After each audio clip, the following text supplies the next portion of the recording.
দেখতে দেখতে তুমিও আজ পাক্কা অভিনেতা। মন খুলে হাসো ঠিকই, কিন্তু কাউকে বুঝতে দাও না মনের লুকানো ব্যথা। কাউকে না পেলে জীবন কখনো শেষ হয় না, কিন্তু কাউকে পেয়ে তাকে আবার হারালে জীবনে আর কিছু বাকি থাকে না। আপনি কাউকে কতটা ভালোবাসেন তার সব থেকে ভালো পরীক্ষা করার উপায় হলো তাকে কোনোদিনও না পাওয়া। পরিচয় যদি রোগ হয়ে যায় তাহলে তাকে ভুলে যাওয়া ভালো। সংস্পর্শ যদি বোঝা হয়ে যায় তাহলে তা ভেঙে ফেলা ভালো। যে কাহিনীকে তার শেষ পর্যন্ত নিয়ে যাওয়া সম্ভব নয় তাকে একটি সুন্দর মোড় দিয়ে ছেড়ে দেওয়া ভালো। তার কাছে ফিরে যেও না যে তোমার খারাপ পরিস্থিতিতে আঘাত করে সরে গিয়েছিল। যতই একা থাকতে শিখে যাবেন কষ্টগুলো চুপচাপ নীরবে সহ্য করতে পারবেন। নিখুঁতভাবে হৃদয় ভেঙে দিয়ে যাওয়া মানুষকে আমরা প্রিয় মানুষ বলে থাকি। যে মানুষটা হাসতে শেখায় সেই মানুষটাই আবার চোখের পানির কারণ হয়ে দাঁড়ায়। ভবিষ্যৎ নিয়ে অতিরিক্ত ভাবতে গিয়ে নিজের বর্তমান নষ্ট করো না, কারণ বাঁচি তো আমরা বর্তমানেই, ভবিষ্যৎ শুধু কল্পনা। একটা মানুষ দেখতে যতই সুন্দর হোক না কেন, সেই মানুষটার প্রতি যদি একবার ঘৃণা চলে আসে তখন তাকে দেখতে পৃথিবীর সবচাইতে নিকৃষ্ট প্রাণী মনে হয়। পৃথিবী বোধ হয় এমনই, যে যেভাবে নিজেকে গুছিয়ে নিতে চায় সে সেভাবে কিছু করে উঠতে পারে না। যদিও কেউ কেউ হয়তো যা চায় তার অনেকটাই পায়, তবে অপূর্ণতাটা রয়েই যায়। ভুলতে চাইলেও অতীতের স্মৃতিগুলো ঠিকই মনে পড়ে। মানুষ সবকিছু সহ্য করতে পারে, কিন্তু কাউকে পেয়ে হারালে সহজে ভুলতে পারে না, আর স্মৃতিগুলো আরো কষ্ট বাড়িয়ে দেয়। আপনার প্রিয় মানুষটি হঠাৎ আপনাকে এড়িয়ে যেতে শুরু করলে দুইটি কাজ করুন। নাম্বার 1, যা আপনার অপছন্দ কিন্তু আপনার প্রিয় মানুষটির পছন্দ, কষ্ট হলেও তার অজান্তেই মানিয়ে নিতে শিখুন, তাই বলে অন্যায় কোনো কিছুকে নয়। নাম্বার 2, আগের থেকে বেশি কেয়ার করুন, কারণ যত্নবান মানুষকে ভোলা সময় সাপেক্ষ ব্যাপার। পৃথিবীতে সবকিছুর বিকল্প থাকলেও তোমার বিকল্প কেবলই তুমি। সময় সব সময় এক যাবে না, কখনো কাঁদতে কাঁদতে চোখ ফুলিয়ে ফেলবে, আবার কখনো হাসতে হাসতে গলায় কথা আটকে যাবে। বর্ষার শেষে কি বসন্ত আসে না? তবে তুমি কেন ভাবো তোমার জীবনে হাসি খুশি বসন্ত আসবে না? তোমার মন খারাপগুলো তোমার ব্যক্তিগত, তুমি কাউকে বলতে পারছো না তোমার ভিতরে কি যাচ্ছে। সবাই ভাবছে তুমি ইচ্ছাকৃত এসব করছো। যাই হোক, বিশ্বাস রাখো সব একদিন ঠিক হয়ে যাবে। একদিন এই রাত জাগা পাখির মতো তোমার নিউজ ফিডে ঘুরে আসতে হবে না, একদিন প্রশান্তির ঘুম দিবে তুমি। তোমার আর কোনো অস্থিরতা থাকবে না। মাঝে মাঝে তোমার খুব কষ্ট হয়, কিন্তু তোমার চেপে রাখা কষ্টগুলো বের হতে পারে না। কেঁদে নিও শ্রাবণের মতো, সব বৃষ্টি হয়ে ঝরে যাবে। কারো মোটিভেশন শুনতে হবে না তোমার, কারো সান্ত্বনা লাগবে না। তোমার জন্য তুমি একাই যথেষ্ট। প্রচণ্ড জ্বরে তোমার মাথায় হাত বুলানোর জন্য কাউকে লাগবে না। তুমি একাই যথেষ্ট নিজেকে সামলে নেওয়ার জন্য। মাঝে মাঝে নিজের মাথায় নিজে হাত বুলিয়ে নিজেকে বুঝিও কেউ না থাকলেও তোমার একান্তই তুমি আছো।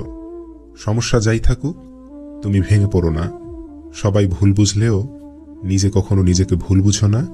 তুমি আলাদা, সবার থেকে একটু বেশি আলাদা। একদিন তো সবাই চলে যাবে।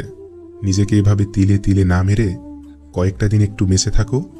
কারো জন্য বাঁচতে হবে না তোমার, তুমি কেবল নিজের জন্যই বাঁচো। জীবন সুন্দর, বিষণ্ণতাও সুন্দর। প্রিয়জন কখনোই রাগ অভিমানে হারিয়ে যাবে না, কিন্তু যারা স্বার্থের টানে এসেছিল তারা সবার আগে সরে যাবে। মানিয়ে নেওয়ার ইচ্ছা শক্তি যার যত বেশি, সফলতাও তার তত বেশি। মানিয়ে নিতে না পারলে হারিয়ে যেতে হয়। মাঝে মধ্যে কিছু মানুষের কাছ থেকে মুখ ফিরিয়ে নেওয়া দরকার। কিছু মানুষের মুখের উপর সজোরে দরজাটা আটকে দেওয়া দরকার। যে মানুষগুলো আপনার করা সম্মানকে, আপনার দেওয়া গুরুত্বকে আপনার দুর্বলতা ভেবে প্রতিনিয়তই আপনাকে আঘাত করে চলছে, সেই মানুষগুলো আসলে সম্মান, গুরুত্ব কোনোটারই যোগ্য না। যে মানুষগুলো আপনার নিঃস্বার্থ ভালোবাসার বিপরীতে আপনার চাইতে ভালো অপশন খুঁজে বেড়াচ্ছে, আবার ভালো কাউকে না পাওয়ায় আপনার কাছেই ফিরতে চাইছে, তারা আসলে আপনার ভালোবাসা পাওয়ার যোগ্যই না। যারা আপনাকে প্রয়োজনে প্রিয়জন করে, প্রয়োজন শেষে একটু একটু করে নিজের আসল রূপ দেখিয়ে দিচ্ছে, আবার প্রয়োজনে লেজ গুটিয়ে আপনার কাছে সাহায্য চাইছে, তারা আসলে আপনার সাহায্য পাওয়ারই যোগ্য না। কিছু মানুষের সাথে আপনি মানিয়ে নিচ্ছেন হয়তো ভালোবাসার খাতিরে, নয়তো ভদ্রতার খাতিরে। সত্যি বলতে এদের কাছে ভদ্রতা দেখানোর কিছুই নেই। এরা আসলে ভদ্রতা কি বুঝেই না। এদেরকে জীবনের প্রায়োরিটির খাতায় না রেখে বাতিলের খাতায় রাখতে হয়। ওরা আসলে বাতিলের খাতাটাই ডিজার্ভ করে। আশেপাশের মানুষের দিকে যত কম তাকাবেন নিজের সাথে যত কম তুলনা করবেন ততই শান্তিতে থাকবেন। জীবনটা তখনই অসহ্যকর লাগে ইচ্ছে না থাকা সত্ত্বেও হাজারো মিথ্যার সাথে বসবাস করতে হয় যখন। পরিবর্তনটাই সবাই দেখে, কিন্তু পরিবর্তনের কারণটা বেশিরভাগ মানুষের অজানা থাকে।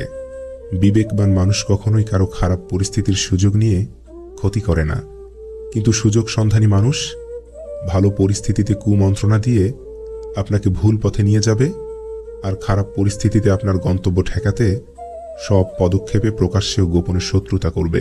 মা বাবার মধ্যে ভালোবাসা দেখলে সন্তান নিজেও অনেক বেশি খুশি থাকে, তাদের মানসিক বিকাশ ভালোভাবে হয়।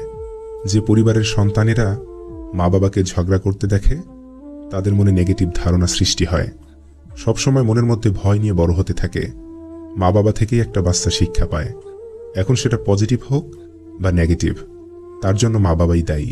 পরবর্তীতে সন্তান সেই শিক্ষাটা নিজের সাংসারিক জীবনেও ঘটায়।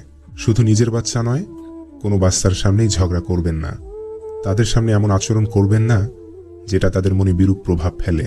আমাদের জন্য নেই যাদের বিন্দু পরিমাণ টান, সেই ভুল মানুষগুলোকে ঘিরেই আমাদের যত অভিমান। ভুলটা আমারই ছিল, আমি নিজেকে খুব সস্তা দামে বিক্রি করে তোমাকে কিনেছিলাম খুব চড়া দামে। যার যোগ্যতা যত কম তার অন্যকে খোঁচা মারার দক্ষতা তত বেশি। আপনি না থাকলে সবকিছুই থেমে যাবে, এই ধ্যান ধারণা বাদ দিন। আর আপনি চলে গিয়ে হয়তো সবাইকে মুক্তি দেবেন বলে ভাবছেন, আসলে আপনি যুদ্ধে হেরে গিয়ে পালিয়ে যাচ্ছেন। যদি একজন পরাজিত মানুষ হেরে যাবার পরও মুখে হাসি থাকে, তাহলে জয়ী মানুষটি তার জেতার আনন্দ নিমেষে হারিয়ে ফেলবে। এটি হলো হাসির আসল শক্তি। আমার একটাই বদঅভ্যাস, সবাই আমাকে ভুলে গেলেও আমি কাউকে ভুলতে পারি না।